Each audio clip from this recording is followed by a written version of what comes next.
이어서 LA 지역 한인사회 소식입니다. 노인센터가 오랜 진통 끝에 오늘 공식 개관했습니다. 3년 가까이 방치되다시피 했던 노인센터가 앞으로 제 역할을 할지 관심이 집중되고 있습니다. 개관식 현장을 김정균 기자가 다녀왔습니다. 노인들의 레저 공간으로 활용하기 위해 3년 전 완공된 노인센터.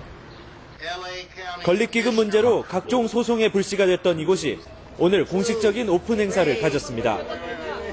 오늘 개관식에는 많은 한인과 주류 인사 등 100여 명이 참석해 공식적인 오픈을 축하했습니다. This is a great addition to the Korean community in Los Angeles. This is the first community center, elder center in Koreatown. 현재 센터에서는 노인들을 위한 라인 댄스가 일주일에 3번씩 열리고 있습니다. 컴퓨터와 영어 등 다양한 교육 프로그램이 실시될 예정이며 비싼 가격으로 치과 진료를 꺼리는 한인들을 위한 무료 치아 검진 행사도 가질 계획입니다. I am so happy. Every community deserves things that are real. They deserve more than speeches. 이곳을 이용하게 될 한인들 역시 크게 반기는 뜻을 전했습니다. 우리 여러 어른들이 모여가지고 오락도 하고. 오늘 공식 개관식까지는 많은 난관이 있었습니다. 노인센터 이사회와 LA 한인회가 운영 주도권을 놓고 지난 3년간 대립했으며 소송과 맞소송을 제기하며 파행을 거듭해왔습니다. 아직 풀어야 할 과제도 남아 있습니다. 가주 재개발국으로부터 받은 190만 달러의 건립기금 수령을 위해 운영권을 동등하게 나눈다는 조건에 양측이 합의했지만 아직 운영위원회 구성은 못하고 있는 상황입니다. MBC 뉴스 김정균입니다. 지구촌 리포트입니다. 계속되는 경제 불황에도 불구하고 아이들과 관계된 사업들은 불황을 모릅니다. 부모들의 자녀 사랑 그리고 교육열 때문이라고나 할까요? 전통의 자동차 완구와 조립형 로봇부터 태블릿을 이용한 원격 완구까지 올 초 열린 국제 완구 전람회에서는 어린이들을 유혹할 다양한 장난감이 선을 보였습니다.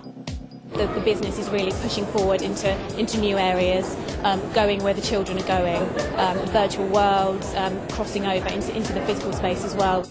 영국의 오락산업은 지난해 마이너스 12%의 하락세를 보였지만 완구 산업만은 예외였습니다. 경기 침체 속에서도 부모들은 기꺼이 아이들의 장난감 구입을 위해 지갑을 연 것입니다. I spend my life for my son. So toys is not the only thing I have to spend for him, you know. 영국의 완구 시장 규모는 미국과 중국, 일본에 이어 세계에서 4번째로 연간 5조 원이 넘습니다. 이런 완구 산업의 성장 배경에는 장난감이 오락 외에도 교육적 기능을 함께하고 있다는 믿음 때문입니다.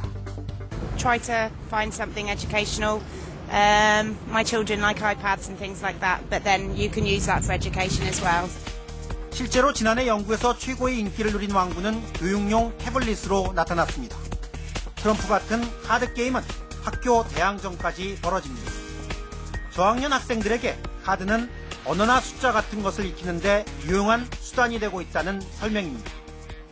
Playing with toys is critical for young children's all-round learning and development. 일부 완구 제조업체들은 아예 교육적 목적에만 초점을 맞춘 제품까지 내놓고 있습니다. Parents that buy toys that have both an educational value as well as an entertainment value, I think are making a very sensible decision. 간추린 소식입니다. 취업 현장 실습 기간이 만료되기 전에 전문직 취업 비자를 신청해 접수증을 받은 유학생들은 9월 30일까지 체류 신분이 자동 연장됩니다.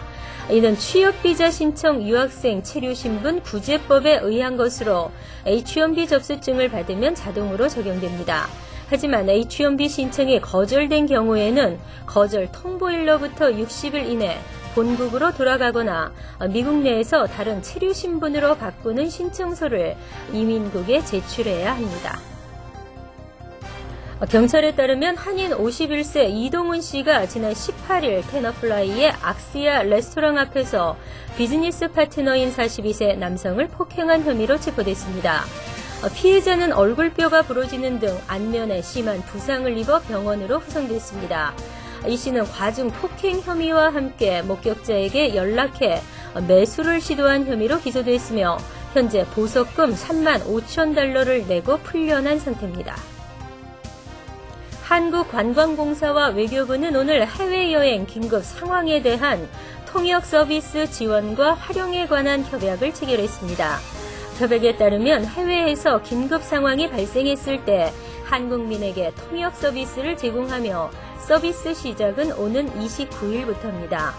그동안 해외여행 중인 한국민 보호를 위해 해외 사건과 일반 영사 민원 상담을 지원하고 있었으나 한국어 서비스만 제공되어서 긴급 상황 발생 시 신속한 대응에 어려움이 있었습니다.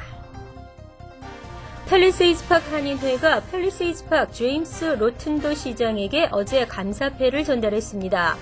로튼더 펠팍 시장이 일본 극우 세력의 펠팍 일본군 강제 위안부, 기린비 도발에 적극 대응하고 5일 승천기 퇴출 마라톤 행사를 적극 지원한 점을 인정한 것입니다.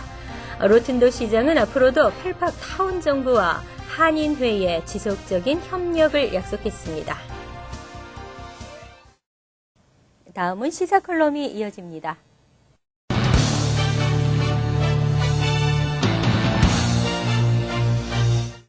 여러분 안녕하십니까? 박근혜 대통령이 오바마 대통령 초청으로 미국을 방문합니다. 박 대통령은 오는 5월 5일과 6일 이틀간은 뉴욕에 머물면서 반기문 사무총장과 만나고 뉴욕 동포들과도 간담회를 갖습니다. 다음 날에는 워싱턴을 방문해 오바마 대통령과 한미 정상회담을 갖고 미 연방 상하원 합동회의에서 연설할 예정입니다. 귀국하는 길에 로스앤젤레스를 들러 한인 동포들과도 간담회를 가질 예정이어서 미주 한인 동포 사회가 손님 맞이 준비에 설레이는 마음으로 바쁜 모습을 보이고 있습니다. 그도 그럴 것이 본국의 대통령이 동포들과 함께 한다는 의미도 그렇고 처음으로 대한민국 역사상 여성 대통령이 탄생하면서 미국에 방문한다니 설레지 않을 수 없습니다. 그런데 로스앤젤레스 한인 동포 사회에서는 박 대통령 간담회를 앞두고 초청받은 쪽에서는 입이 찢어지고 초청받지 못한 쪽에서는 입이 툭 튀어나왔습니다. 초청받지 못한 쪽에서 하는 말은 그렇습니다. 그간 한국 대통령들이 동포사회에 립 서비스만 하고 갔을 뿐 어느 것 하나 제대로 동포사회를 위해서 약속을 이행한 것이 없다며 대통령의 간담회를 부정하고 있습니다. 또 한쪽에서는 박 대통령 간담회 참가 인원을 늘려달라고 요청하며 불만을 표하고 있습니다. 충분히 이해가 갑니다. 명예 좋아하고 이름 내기 좋아하고 폼 내기 좋아하는 사람들이라면 일국의 대통령 간담회에 자신이 초청받지 못했으니 자존심이 상하는 일이겠죠. 하지만 지금 박 대통령이 미국을 방문하는 중요한 이유가 무엇인지를 알고 자존심이 상해야 하는지 좀 더 이성적인 생각을 가져야 할 때가 아닌가 싶습니다. 지금 대한민국은 북한이 호시탐탐 남침 도발을 노리고 있어 한반도의 긴장 국면에 처해 있는 상황입니다. 이 때문에 박 대통령은 오바마 대통령과 정상회담을 갖고 한미 동맹의 새로운 협력 관계와 발전 방향을 모색하고자 하는 중요한 방문입니다. 현재 북한이 핵과 미사일 위협을 강화하는 등 도발적인 행동이 계속되고 있기 때문에 대북 정책 전반에 대해서도 양국 간의 공조 방안을 논의하고자 하는 것입니다. 이처럼 국가의 위기 상황에 대처하고자 하는 목적의 방문을 초청을 받았네 안 받았네 하면서 불협 화음을 만드는 것은 철딱선이 없는 못난 짓이라고 생각합니다. 초청 기준이 법적으로 정해져 있는 것도 아니고 그렇다고 원칙이 있는 것도 아닌데 내가 빠졌다고 정치적인 노선까지 꺼내면서 이번 박 대통령의 방문을 시끄럽게 해서는 안 될 것입니다.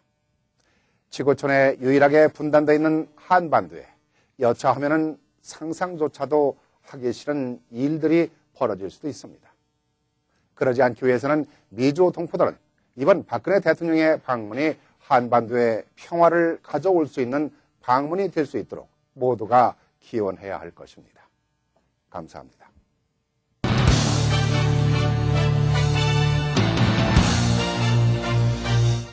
뱅크아시아나 제공 환율과 증권 소식입니다.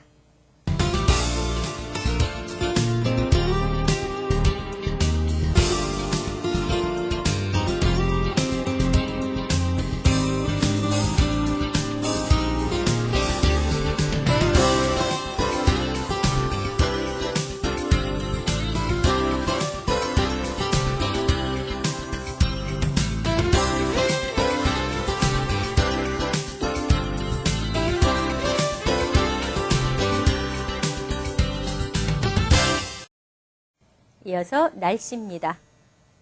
토요일인 내일은 아주 맑고 화창하겠습니다.